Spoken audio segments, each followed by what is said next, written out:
I cannot put into words how excited I am to make this video, because I finally got the opportunity to take Captain Britain, my rank 5 Captain Britain, my second ever rank 5, to an in-season alliance war, and to take down a very difficult mini-boss too.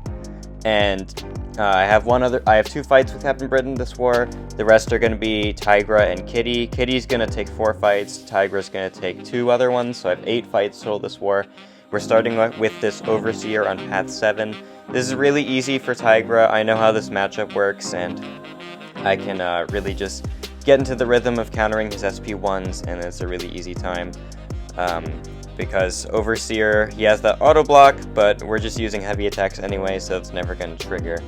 And so yeah, Tigra absolutely destroys this guy. I got plenty of practice of Tigra versus Overseer when Eternity of Pain Overseer was a fight that I was practicing a lot back when that fight came out. So that definitely helped me get ready to take that fight. And so this next fight is going to be Elsa on Path 7. And this fight is really scary if you don't have someone other than Kitty, just because the damage reflection is going to get kind of crazy. I could have taken MCoC for this fight, but I mean, there was no reason because I didn't have room for him on the team if I was going to take Captain Britain onto the team. And so we're using Kitty here. I got clipped at the start of the fight, which is unfortunate. We lost 30% of health just from that, but it's okay. We're just going to heal her up after my boosts fall off.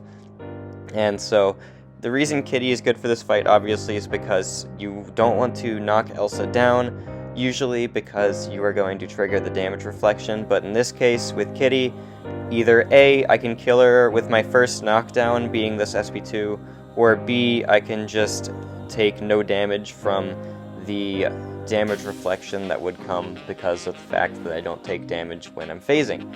And it was option A, because that SP2 absolutely wiped her off the face of the planet. So there goes my Path 7 fights. Now we move into Section 2, Path 1. And I'm going to start by taking this Emma Frost. This was a fight that I could either use Tigra, or not Tigra, but Kitty or Britain for. And because of the fact that I need to use Kitty for more fights than Britain, I decided to use Britain so that healing her up would not be as big a deal. And if I did so mess up, which I'm not going to, because this is a pretty simple fight with Britain. I'm gonna try to not trigger the Never Back Down node, and I don't think I triggered it once this fight, which I think was the reason that Emma was placed here, is just because of Emma Never Back Down sometimes making you want to trigger the Never Back Down node, but we didn't, so it's not that big a deal. One thing I didn't even realize in this fight is that Emma has exhaustion immunity when she is in her diamond form, which does give me a prowess because it counts as a purify once that form switches and triggers the immunity, which is cool. So my rotation for this fight, I decided I would go triple SP1 into SP2, which is a rotation I usually use in Battlegrounds with Britain versus non-skill champs, because usually that's how much you're going to need, how much ramp you're going to need to finish the job. And that's exactly what we did, and she is going to die here with a little bit of overkill too, which is nice. But yeah, there goes that Emma Frost, and that was my first Britain fight of this war, which felt pretty good. She did a pretty good job. Okay, this fight, I don't recommend this at all, but I thought Lady Deathstrike's abilities work differently than they actually do. And so going into this fight, I was like, yeah, this is going to be no big deal, but I'll get into the point of the issue once we get there. And you don't try this fight because it doesn't go like I thought it would. I thought that Lady Deathstrike, I know she does go Rupture immune, but I thought that was when she triggered Ferocity. And instead, it's when she triggers her nanobots. So I just lost all my Ruptures there because I thought that it triggered differently, so that's unfortunate. And yeah, so now we just need to find a way to kill her some other way, because I don't have SP2 damage now, and so that's really unfortunate. But we're gonna find a way to make this fight work, and we're just gonna try to get a bunch of heavy attacks, And in this fight, I still didn't even know why my ruptures were falling off, because, again, I was confused with the abilities, and I didn't realize that it was because of the nanobots until the thing happened. Oh, and there she triggers her 25% chance unstoppable, which is something I should have been more careful about. Luckily, we only got 5 ruptures on ourselves, so they don't hit too hard, but we are kind of heal blocked, so it does make them hit a lot harder. But I'm still feeling okay in this fight. I know I can recover. I just need to play it smart, and I don't know if I actually played smart at the end. Oh wait, I'm going for an SP3. Right, okay. So I did play it kind of smart because I knew the SP2 wouldn't do any damage at this point. So I went for an SP3 to get my senses back and try to just kill her with heavy attacks as soon as we come out of the SP3.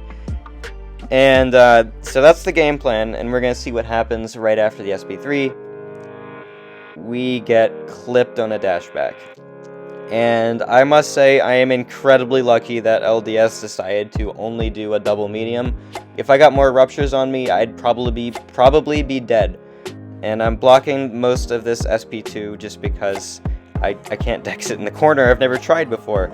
And so I don't really know where this fight went wrong. For some reason, in the back of my brain, when I was assigning myself this fights and talking over with my officer, I was like, yeah, I took Lady Deathstrike with Tigra when she was in the EQ the month she came out, but I must have been making that up, because there's no way that fight would have worked in my brain and then just, would have not worked in my brain and then just my brain decides, hey, yeah, that fight works when I have to do an alliance war. I don't know if anything I just said makes sense, but anyway, summary, I thought I took that fight before. Apparently I didn't, because there's no way I would have done it again if I knew what was coming for me, or if I just knew Lady Deathstrike's abilities better. That's mostly my fault. That entire fight is my fault, because I was brain dead. But it's okay, because we lived, and that's the only thing that matters. Alright, next up is Zemo on node 41, I believe. Node 41, so this has the node that places a root on you if you cannot attack within 6 seconds, and we get clipped by his SP2 immediately, and there goes my indestructible boost. But luckily we're fine. This guy plays with recoils, so it does take a little bit faster to kill him, but what that also means is that if I get hit, it's gonna hurt really bad. And as you can see, only 2 hits of that SP2. The last 2 hits knocked off nearly 40% of my health. And so now I need this guy to play aggressive because of the root constantly triggering, and we got rooted again, but luckily the striker does ignore the root, and so it kind of saved me there. I need this guy to throw his SP1s, and he does, so we're feeling okay, and then I can just kill him with this SP1 right here, or just my basic attacks. So that fight could have gone south really fast, but I did recover it quite well right after, so felt pretty good about that one. Alright, so next up is Nick Fury on node 43. This has Hazard Shift, Incinerate, and Shock, and Kitty is Incinerate immune, so I'm perfectly fine hitting him in that phase. And then in the Shock phase, we won't take a lot of damage, or any damage at all, from the shocks, so I don't need to worry too much about that. I definitely don't want to get too many shocks on me, because there definitely is always going to be uptime where I won't be phased, especially against Nick, because his SP1 lasts forever. And yeah, so I do need to be careful of getting too many shocks on myself, but that Tigra synergy is coming in clutch for some of this, just to keep Nick aggressive, because this Nick AI was pretty passive at times. And if this Nick was on that node that Zemo was on, I would be really scared right now, just because, you know, on that node, if they play passive, it's really bad for you. So, yeah. We're going for the SP3 here. I was initially going to do SP2, but because of the fact that I had 0 temperature, because I had terrible Incinerate RNG, and he was also just really passive in the Incinerate phase, we're going for the SP3 to trigger the Incinerate instead, because that SP2 definitely would not be killing. And he's still taking forever to throw his specials. It's crazy. But anyway, we have enough prowess to start phasing again. We're going to go back in, and try to get some temperature built up, and we're almost at max temperature now. I did get some nice hazard shift RNG after that SP3, which is great, and so now I'm just trying to get him into second life and then nuke him immediately with my SP2 after that, and you're gonna see how crazy this SP2 is. It's actually stupid how much damage it does. Alright, here it comes. I'm gonna dash in because he didn't have enough tactical charges to ignore the miss. And yeah, that is what an Ascended Kitty with war boosts and max temperature can do. It's so nutty, man. Anyway, okay, here is the mini boss that I'm going to be taking with Britain. And I made a critical error right here because I wanted to run a mutant power boost and I forgot to activate it. And that would have made the fight like 30 seconds. It legitimately would have been a 30-second fight if I ran the mutant power boost. But I forgot it, like an idiot. So now it's going to take a little bit longer. I did get a Magneto pre-fight, which makes this fight a bit more safe. I don't need it, but it does mean to where my parries are going to always land. While I want my parries to be purified sometimes because of I'd be gaining a prowess because of it, I don't always want them to be purified because sometimes I can mess up due to that. And so the Magneto thing I am glad I had, but I was considering not taking it at a point. But yeah, you're gonna see that, you know, he just gets annihilated, so it doesn't really matter that much. If we got a crit on the end, that completely destroys him. But we're almost there, and then yeah, that'll do it. So that is Britain taking that really scary Kingpin. Honestly, best option for that fight, and I'm serious. Like I'm not even joking when I'm saying Captain Britain is legitimately the best option for that matchup. I'm serious when I say it, because that you saw how utterly ridiculous that fight was. And okay, that was my last Britain fight, but I do have one more fight, and it's against this bishop on node 48.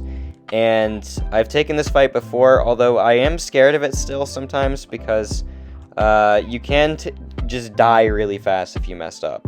And sometimes I have a hard time deciding, hey, do I want to miss the SP1? Do I want to block the SP1? There I decided to block it because of the fact that he did not have an impact charge. But there I should have immediately dashed into it. I didn't, so we lost a little bit of health, but it's okay. We are running an indestructible boost just to make it a little better.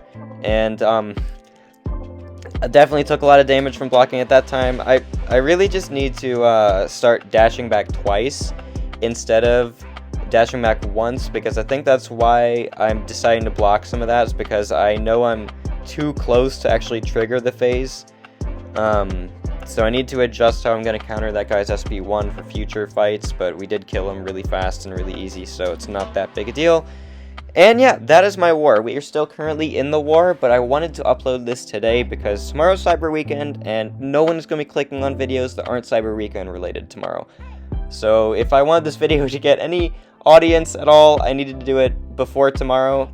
So I would like to have a screenshot of the completed war, but I will show you right now that we were winning by quite a bit, and we're actually playing really, really well this war. We've only died 7 times in the first 120 kills, and for a Plat 1 ally like us, I think that's pretty good at least. And yeah, I know we're playing really well, and I think we have a good chance of winning this war tomorrow morning, so we'll see then. Anyway, thank you so much for watching this video of Britain finally joining my war team. Again, I'm just so excited to make this video, and I hope you enjoyed, and thank you so much for watching. Happy Thanksgiving.